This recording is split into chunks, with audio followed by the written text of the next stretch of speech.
Monsieur le Président, chers collègues ambassadeurs, la construction du canal ne va pas s'arrêter.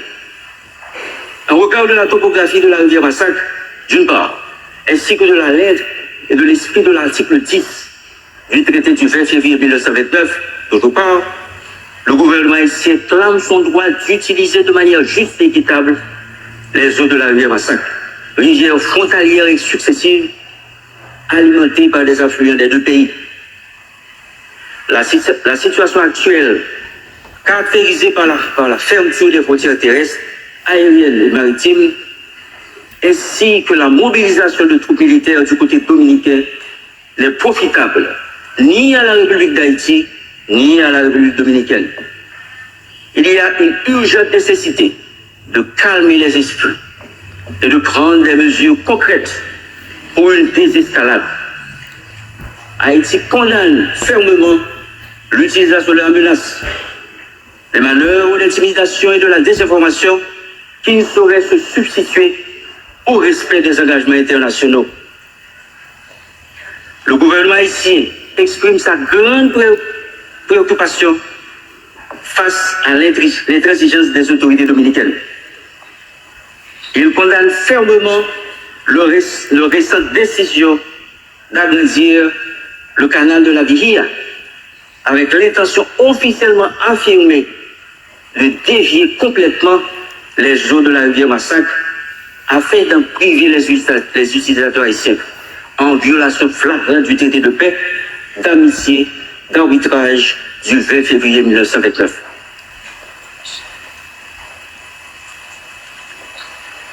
Monsieur le Président, la construction du canal ne va pas s'arrêter.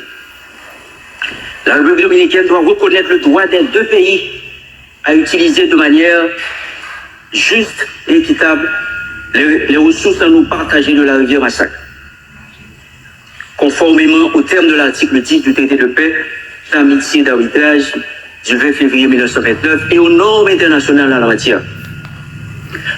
Le problème actuel concernant la rivière Massacre, sans sous-estimer les conséquences de sa gestion irrationnelle, paraît être un dossier mineur et une distraction par rapport aux grands défis communs auxquels doivent faire face les deux pays, car les voies de résolution claires et précises sont déjà prévues dans le traité subventionné.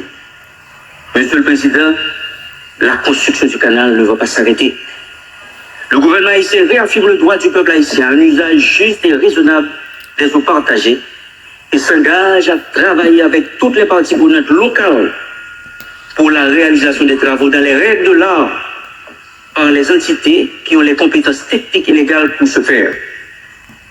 Le gouvernement haïtien lance un appel à la sérénité et réaffirme la volonté de continuer à travailler afin d'obtenir une solution définitive aux différends sur l'utilisation des ressources en eau de la rivière Massacre et à poursuivre en ce sens les discussions alternativement en Haïti et en République dominicaine.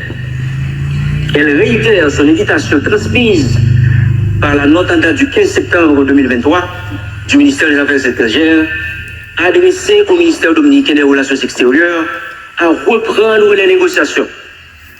Le dialogue étant un élément essentiel aux relations de bon voisinage. Monsieur le Président, la construction du canal sur la rivière Massacre est depuis quelques années l'un des sujets faisant unanimité au sein de la population et de tous les secteurs en Haïti. Les Haïtiennes et les Haïtiens, en solidarité avec la population du Nord-Est et plus particulièrement la communauté de Ouanamètre, parlent d'une seule voix quant à la poursuite des travaux. Nous dit KPK, canal là, pas campé. La construction du canal ne va pas s'arrêter. La construction du canal ne va pas là.